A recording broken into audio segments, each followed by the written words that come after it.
Hello students, very good morning. This is Suraj Kumar. Welcome to my YouTube channel Learning with Suraj Sir. Dear students, जैसा कि मैंने पिछले video में आपको बताया था रेसिप्रोकल प्रोनाउन के बारे में और जो रिफ्लेक्सिव प्रोनाउन है रिफ्लेक्सिव प्रोनाउन के बारे में, और इसके अलावा डियर स्टूडेंट मैंने जो आपको बताया था इम्फेटिक प्रोनाउन के बारे में कि इम्फेटिक प्रोनाउन होता क्या है और जो रिफ्लेक्सिव प्रोनाउन है रिफ्लेक्सिव और रेसिप्रोकल प्रोनाउन के बीच में अंतर क्या होता है। डियर स्टूडेंट आज मैं आपको बताऊंगा इंट्रोगेटिव प्रोनाउन के बारे में कि what is interrogative pronoun, what is definition of interrogative pronoun और किस तरीके से डियर स्टूडेंट जो इंट्रोगेटिव प्रोनाउन है किस तरीके से एक सेंटेंस में वर्क करते हैं, किस तरीके से काम करते हैं। इसके अलावा जो भी इसका बेसिक टू एडवांस रूल्स है डियर स्टूडेंट वो मैं आपको इस वीडियो में बताऊंगा। तो ध्यान दीजिए डियर स्टूडेंट इंट्रोगेटिव प्रोनाउन होता क्या है। तो डियर स्टूडेंट जैसा कि आप जानते हैं जो इंट्रोगेटिव प्रोनाउन है, इंट्रोगेटिव प्रोनाउन मींस होता है क्या आपका प्रश्नवाचक सर्वनाम। क्या होता है? प्रश्नवाचक सर्वनाम होता है डियर स्टूडेंट। और डियर स्टूडेंट इसका जो परिभाषा होता है, जो डेफिनेशन होता है, डेफिनेशन क्या होता है कि ऐसे प्रोनाउंस, डियर स्टूडेंट ध्यान दीजिएगा कि ऐसे प्रोनाउंस जो प्रश्न पूछने के लिए प्रयुक्त होते हैं उसे हम क्या कहते हैं, उसे हम इंट्रोगेटिव प्रोनाउन कहते हैं। एक बार फिर से रिपीट करता हूँ कि ऐसे प्रोनाउंस जिनसे प्रश्न पूछा जाता है ऐसे प्रोनाउंस को हम क्या कहते हैं, इंट्रोगेटिव प्रोनाउंस कहते हैं। सो आई थिंक आपको समझ में आ रहा होगा। तो इसका कुछ रूल्स है डियर स्टूडेंट। रूल्स क्या है आपका बेसिक टू एडवांस रूल्स है, मैं उसके बारे में आपको बताने जा रहा हूँ। रूल नंबर 1 है डियर स्टूडेंट कि subjective case, dear student subject या subjective case, objective case and possessive case. जैसे कि मैंने आपको बताया था कि सब्जेक्टिव केस भी होता है, there are 3 types of case. First is subjective case and second is objective case and third is possessive case. Subjective case means क्या होता है डियर स्टूडेंट, कर्ता कारक। ऑब्जेक्टिव केस मतलब होता है आपका कर्म कारक और पॉजेसिव केस मतलब होता है आपका संबंध कारक। तो जो हु है डियर स्टूडेंट, हु क्या है आपका वर्ड आता है इंट्रोगेटिव प्रोनाउन में। तो हु जो काम करता है डियर स्टूडेंट ये हमेशा आपका कर्ता कारक के रूप में भी यूज होता है। ये जो हु है, हु का प्रयोग हम कर्ता कारक के रूप में भी प्रयोग करते हैं। ये सब्जेक्टिव केस में भी यूज होता है। उसके बाद डियर स्टूडेंट तो हु का मतलब होता है आपका कौन। क्या होता है आपका कौन होता है। और ऑब्जेक्टिव केस में भी यूज होता है। ऑब्जेक्टिव केस में हु का डियर स्टूडेंट क्या होता है आपका हुम हो जाता है, जिसका मतलब क्या होता है आपका किसी। क्या होता है आपका किसी। अगर हमें कभी भी डियर स्टूडेंट ध्यान रखें कभी भी हमें हु का प्रयोग करना हो तो हमेशा हम कर्ता कारक के रूप में यूज करेंगे। अगर हमें कभी भी कर्म के रूप में यूज करना, ऑब्जेक्ट के रूप में यूज करना तो हमेशा क्या करेंगे, हुम का प्रयोग करेंगे। इसके अलावा डियर स्टूडेंट तो इसका पॉजेसिव क्या होता है आपका संबंध क्या होता है, हुज होता है। क्या होता है आपका हुज होता है। ये हमेशा ध्यान दीजिएगा कि हमेशा पॉजेसिव केस के रूप में ही हुज का प्रयोग किया जाता है। हुज का मतलब क्या होता है डियर स्टूडेंट, किसका होता है। क्या होता है आपका किसका होता है। और हुम का मतलब क्या होता है आपका किसे होता है। सो आई थिंक आपको समझ में आ रहा होगा कि हु का जो आपका हु का किस तरीके से सब्जेक्टिव केस में यूज होता है, किस तरीके से ऑब्जेक्टिव में यूज होता है और किस तरीके से पॉजिटिव यूज होता है। तो हु आपका सब्जेक्टिव केस रहा और जो आपका हुम रहा वो ऑब्जेक्टिव केस और उसका पॉजिटिव केस। अंडरस्टैंड। अब कुछ रूल्स है इसके बेसिक टू एडवांस में, तो ध्यान दीजिएगा। रूल क्या है, ये हु है। फर्स्ट ऑफ ऑल आप ध्यान दीजिए हु क्या है स्टूडेंट कि हु का प्रयोग हमेशा हम सब्जेक्ट का पता लगाने के लिए हम क्या करते हैं, पता करने के लिए हु का प्रयोग करते हैं। क्या करते हैं स्टूडेंट कि सब्जेक्ट अगर हमें ज्ञात करना हो तो ऐसे कंडीशन में हम क्या करते हैं, हु लगाते हैं। और हु लगाना वाक्य के आरंभ में हु लगाते हैं और हु लगाने से हमें क्या होता है कि सब्जेक्ट का पता चल जाता है। ध्यान दीजिएगा किस तरीके से लाइक आपका Mohan is going to school. Mohan is going to school means क्या हो रहा है कि मोहन विद्यालय जा रहा है। तो ध्यान दीजिएगा ये क्या है आपका मोहन विद्यालय जा रहा है। अगर हमें सब्जेक्ट नहीं पता है, अगर हमें सब्जेक्ट नहीं पता है कि किस तरीके से हमें क्या सब्जेक्ट इस सेंटेंस में, तो हमने आपको बताया कि एक रूल क्या होता है कि वाक्य के आरंभ में हु लगाना है। हमें क्या लगाना है, हु लगाना है इंग्लिश में। और हिंदी में अगर हमें सब्जेक्ट पता करना हो तो ऐसे कंडीशन हम क्या करेंगे कि कौन लगाएंगे। क्या लगाएंगे, हु का मतलब कौन का प्रयोग करेंगे। तो ध्यान दीजिएगा like Mohan is going to school, Mohan विद्यालय जा रहा था, क्या लिखेंगे who is going to school. Who is going to school who is going to school. Dear ध्यान दीजिएगा कि आपका क्वेश्चन है कि who is going to school, कौन विद्यालय जा रहा है, कौन विद्यालय जा रहा है। तो आपको आंसर जो मिलेगा डियर स्टूडेंट, कौन विद्यालय जा रहा है, मोहन। कौन जा रहा है डियर स्टूडेंट, मोहन जा रहा है। आंसर निकल के आया क्या है आपका, मोहन। देखिए उत्तर क्या मिला आपको, मोहन मिल गया। ये जो मोहन क्या हुआ डियर स्टूडेंट, क्या हो गया आपका कि ये सब्जेक्ट है। और हमने अभी रूल जस्ट बताया है कि हु का प्रयोग सब्जेक्ट का पता करने के लिए भी किया जाता है। सब्जेक्ट ज्ञात करने के लिए हम क्या करते हैं, हु का प्रयोग करते हैं। फिर दूसरा सेंटेंस देखिए dear student, Shyam Shyam teaches, Shyam teaches me English. Shyam teaches me English, Shyam मुझे अंग्रेजी पढ़ाता है, ये पढ़ाते हैं। तो ऐसे कंडीशन में क्या डियर, श्याम मुझे इंग्लिश पढ़ाते हैं। या इसी चीज को हम लिख सकते हैं, who does teach me English. हमें सब्जेक्ट क्या करना है, who does teach me English, मुझे इंग्लिश कौन पढ़ाता है, मुझे इंग्लिश कौन पढ़ाता है।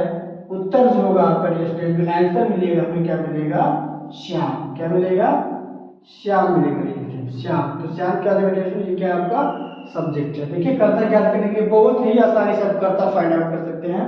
कर्ता ज्ञात करने के लिए हम क्या करते हैं कि हु का प्रयोग करते हैं, हु लगाने से क्या मिल जाता है, सब्जेक्ट मिल जाता है। और एग्जांपल देखते हैं dear, Ram rings the bell. Ram rings the bell means dear कि राम घंटी बजाता है, राम घंटी बजाता है। अगर हमें ज्ञात करना हो डियर, सब्जेक्ट ज्ञात करना, तो कैसे ज्ञात करेंगे, who does ring the bell, who does ring the bell, घंटी कौन बजाता है। तो उत्तर क्या मिलेगा डियर, क्या मिलेगा, राम। क्या मिलेगा आपका, राम। डियर आई थिंक आपको समझ में आ रहा होगा कि कभी भी हम क्या करेंगे कि कभी भी डियर अगर हमें सब्जेक्ट फाइंड आउट करना है, सब्जेक्ट ज्ञात करना है, तो हम क्या करेंगे, वाक्य के आरंभ में कौन लगाएंगे। और कौन लगाने से हमें क्या होता है कि क्या होता है डियर, कौन लगाने से हमें सब्जेक्ट का पता चल जाता है। ध्यान दीजिएगा जो इंट्रीगेटिव नाउन होता है, अभी तो आपको मैंने हु बताया, इंट्रीगेटिव जो नाउन होता है डियर, ऐसा नहीं कि इसके अंतर्गत हु ही आता है। इसके अंतर्गत डियर ध्यान दीजिएगा क्या क्या आता है आपका, लाइक आपका who, home, whose, when, where,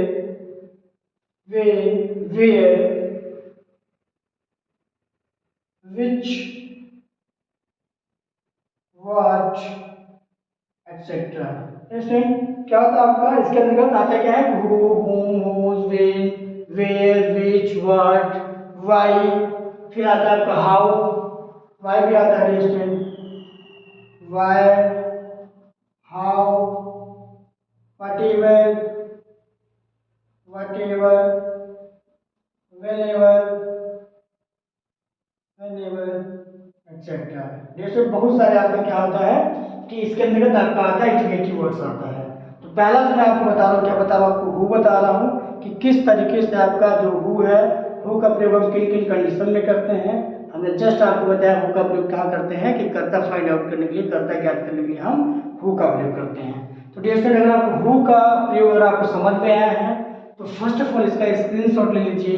इसके बाद जो दूसरा रूल है उसका दूसरा रूल मैं आपको बताऊंगा किस तरीके से हु काम करता है।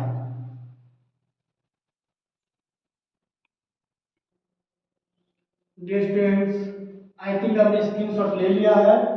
अब जो मैं आपको बताऊंगा डियर स्टूडेंट, अभी तो मैंने आपको बताया हु का प्रयोग कि हु का प्रयोग किन किन कंडीशन में होता है आपका। ध्यान दीजिएगा हु का प्रयोग हमेशा क्या होता है कि कर्ता को फाइंड आउट करने के लिए, ज्ञात करने के लिए हम क्या करते हैं, हु का प्रयोग करते हैं। अब जो मैं आपको बताऊंगा डियर स्टूडेंट, होम क्या है आपका, होम कि होम का प्रयोग कहाँ करते हैं और क्यों करते हैं डियर स्टूडेंट। आपको पता है कि होम का प्रयोग, होम का मतलब क्या होता है आपका, किससे होता है। तो इसके कुछ रूल्स होते हैं, किस तरीके से सेंटेंस में वर्क करते हैं।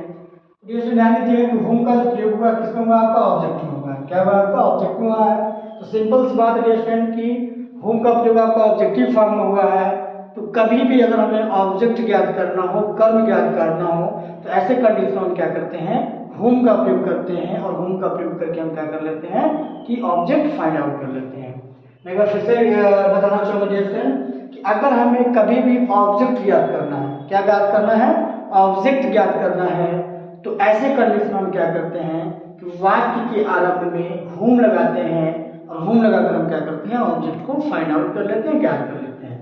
एग्जाम्पल जो मैं समझाना चाहूंगा डियर फ्रेंड, लाइक आपका he has invited his friends, he has invited his friends, उसने अपने मित्रों को इनवाइट किया है, निमंत्रित किया है।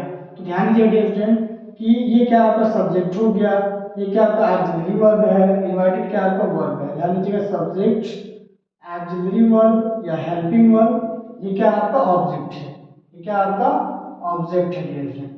तो ऐसे कंडीशन में क्या है, हमें ऑब्जेक्ट ज्ञात करना है, हम क्या करेंगे, वाक्य के आरंभ में क्या लगाएंगे, हम whom लगाएंगे। लाइक आपका देखिए he has invited his friend, तो whom has he invited, whom has he invited मतलब उसने किसे आमंत्रित किया, उसने किसे इनवाइट किया है, उसने किसको इनवाइट किया है।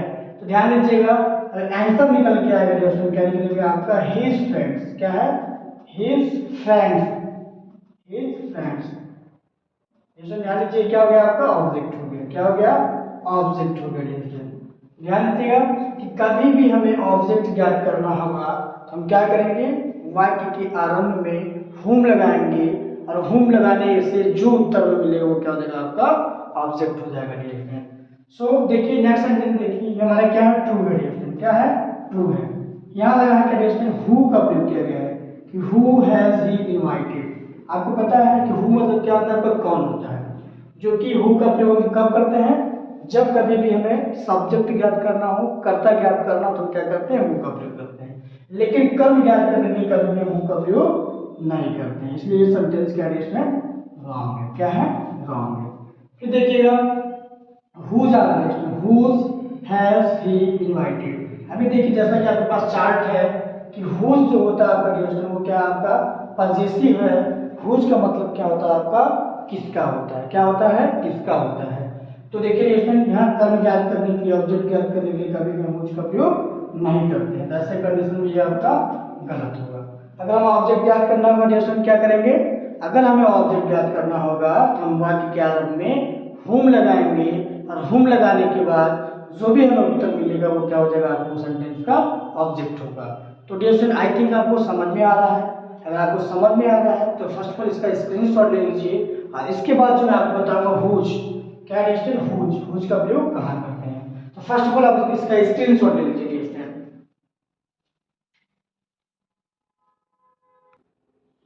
और डियर स्टूडेंट्स आई थिंक आपने स्क्रीनशॉट ले लिया है। अब जो मैं आपको बताऊंगा हुज का प्रयोग बताऊंगा कि हुज का प्रयोग कहाँ होता है। जैसे हुज का प्रयोग जैसा कि मैंने आपको बताया किसका होता है, हुज का जो बेसिकली जो प्रयोग किया जाता है डियर स्टूडेंट, हुज का जो प्रयोग किया जाता है हमेशा मालिक, जो मास्टर है, जो ऑनर है आपका मालिक या आपका मास्टर या ऑनर का पता करने के लिए हम क्या करते हैं, हुज का प्रयोग करते हैं। एक बार मैं फिर से रिपीट करता हूँ डियर स्टूडेंट, कभी भी अगर हमें ऑनर का पता करना हो, मास्टर के बारे में पता करना हो, या मालिक के बारे में पता करना हो कि तो हम क्या करेंगे ऐसे कंडीशन में, ऐसे कंडीशन में हुज का प्रयोग करते हैं।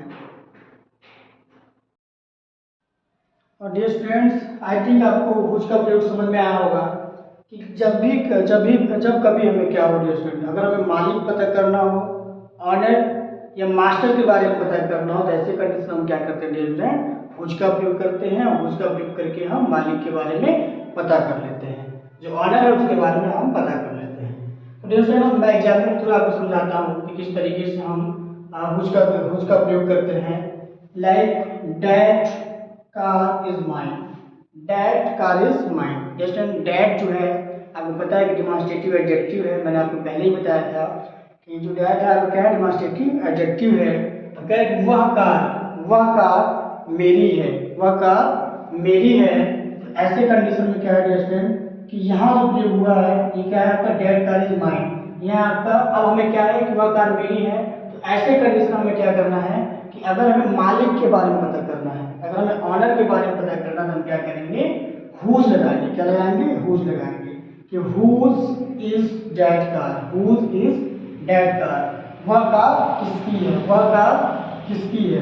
तो डियर आई थिंक आपको समझ में आ रहा है कि जब भी कभी हमें किसी के बारे में पता करना हो तो हम क्या करेंगे, तो हुज का प्रयोग करेंगे। डियर क्या करेंगे, हुज का प्रयोग करेंगे। नेक्स्ट एग्जाम्पल देखिए, who is dad car, who is dad car. तो ध्यान दीजिए, जैसा कि आपको बताया हु का प्रयोग में हमने बताया कि हु का जो प्रयोग किया जाता है डियर फ्रेंड, हमेशा आपका कर्ता ज्ञात करने के लिए, कर्ता फाइंड आउट करने के लिए हम क्या करते हैं, हु का प्रयोग करते हैं। तो डियर फ्रेंड आपको यहाँ पता है कि हम जो यूज पढ़ रहे हैं, क्या पढ़ रहे हैं, हुज का पढ़ रहे हैं। तो हुज का प्रयोग कब होता है, जब हमें मालिक के बारे में पता करना हो, ऑनर के बारे में पता करना है या मास्टर के बारे में पता करना हो। तो डियर फ्रेंड यहाँ हु का प्रयोग करना क्या जगह आपका गलत हो जाएगा, क्योंकि यहाँ हुज का प्रयोग होना चाहिए ना कि हु का। तो डियर फ्रेंड यहाँ मालिक के बारे में पता करना है ना, यहाँ क्या करना होगा। फिर dear friend whom is dad का, जैसा कि आपको पता है जो हुम का प्रयोग होता है हमेशा ऑब्जेक्ट ज्ञात करने के लिए, कर्म ज्ञात करने के लिए हम क्या करते हैं, हुम का प्रयोग करते हैं। जैसे कंडीशन में जो सेंटेंस है क्या आपका रॉन्ग है, क्या है, रॉन्ग है डियर फ्रेंड। फिर ध्यान दीजिएगा कि आई थिंक आपको ये समझ में आ रहा होगा कि किस तरीके से हम आपको ज्ञात करते हैं, मालिक को ज्ञात करते हैं। ज्ञात करने के लिए वाक्य के आरंभ में हम हुज लगाते हैं, हुज लगाने से जो भी उत्तर मिलता है वो क्या होता है डियर फ्रेंड, वो आपका होता है हुज होता है, वो होता है आपका पजेसिव डियर फ्रेंड। तो आई थिंक आपको समझ में आ रहा होगा। अब जो नेक्स्ट रूल है डियर फ्रेंड, जो नेक्स्ट रूल है, नेक्स्ट रूल के बारे में बताने जा रहा हूँ कि नेक्स्ट रूल क्या होता है। डियर फ्रेंड जो बेसिक टू एडवांस रूल में क्या होता है कि अगर आपका प्रेपोजिशन आया है, अगर आपका प्रेपोजिशन आया है उसके बाद क्या है कि हुम का प्रयोग हुआ है। अगर आपका प्रीपोजिशन आया है तो ये हमेशा ध्यान दीजिएगा कि उसके बाद क्या होता है, आपका हुम का प्रयोग होता है, न कि हु का, न कि हु का। अगर आपका प्रीपोजिशन आता है तो उसके बाद हुम आना चाहिए, ना कि हु का प्रयोग होना चाहिए। ध्यान दीजिएगा, लाइक आपका बाय एग्जाम्पल थ्रू मैं आपको समझाना चाहूंगा। By whom was the Ramayan written, किसके द्वारा रामायण लिखा गया था, किसके द्वारा रामायण लिखा गया था। तो देखिएगा ये बाई क्या है, आपको प्रेपोजिशन है, क्या है आपका प्रेपोजिशन है। और हमने क्या बताया कि प्रेपोजिशन के बाद हमेशा क्या आना चाहिए, प्रेपोजिशन हमेशा क्या होना चाहिए कि अगर प्रेपोजिशन आया तो हमेशा हुम का प्रयोग होना चाहिए। देखिए यहाँ हुम का प्रयोग हुआ है, क्या हुआ है, आपका हुम का प्रयोग हुआ है, न कि आपका प्रेपोजिशन के बाद हु का प्रयोग होना चाहिए। ध्यान दीजिएगा, यहाँ बाई क्या आपका प्रेपोजिशन है, यहाँ क्या गया आपका हु आ गया, जो कि आपको पता है प्रेपोजिशन के बाद हमेशा हुम का ही प्रयोग होता है। ये क्या हो जाएगा, आपको गलत हो जाएगा। देखिए टू, ये भी आपका प्रेपोजिशन है। देखिए क्या रहा आपका हुम आ रहा है, क्या रहा है आपका हुम आ रहा है, ये भी आपका सही है। देखिए प्रेपोजिशन प्लस आपका हुम आना चाहिए, ना कि प्रेपोजिशन प्लस हु का प्रयोग होना चाहिए। देखिए टू हु, ये भी क्या आपका डिफरेंट गलत है, क्या आपका गलत है। सो आई थिंक आपको समझ में आया होगा कि जो हुज का प्रयोग होता है हमेशा हम क्या करते हैं कि मालिक को ज्ञात करने के लिए हम क्या करते हैं, हुज का प्रयोग करते हैं। और जो नेक्स्ट रूल है बेसिक टू एडवांस में दूसरा नियम है, दूसरा नियम आपका ये कहता है कि प्रेपोजिशन प्लस हुम होना चाहिए, ना कि प्रेपोजिशन प्लस हु होना चाहिए। सो आई थिंक आपको समझ में आया होगा डियर स्टूडेंट। अगर आपको समझ में आया है तो प्लीज इसका आप स्क्रीनशॉट ले लीजिए। डियर स्टूडेंट आई थिंक आपने इसका स्क्रीनशॉट ले लिया है। डियर स्टूडेंट अगर आप हमारे साथ बने रहना चाहते हैं तो हमारा जो वीडियो है डियर स्टूडेंट ज़्यादा से ज़्यादा शेयर करिए, लाइक करिए, कमेंट करिए डियर स्टूडेंट। इसके अलावा जो आपका वैल्यूएबल फीडबैक है, जो आपका फीडबैक है प्लीज़ उसको प्रोवाइड किया करिए कि जो भी आपका फीडबैक हो रहा है डियर स्टूडेंट, इससे हमें ये पता चलेगा कि आप कहाँ तक आपने चीज़ों को सीखा है और क्या आपको और बताना चाहिए, आपको किस तरीके से और समझाना चाहिए स्टूडेंट। जैसे अगर आप हमारे साथ बने रहना चाहते हैं तो प्लीज़ लाइक करिए, शेयर करिए, कमेंट करिए एंड सब्सक्राइब करिए मेरे चैनल को। Thank you so much dear.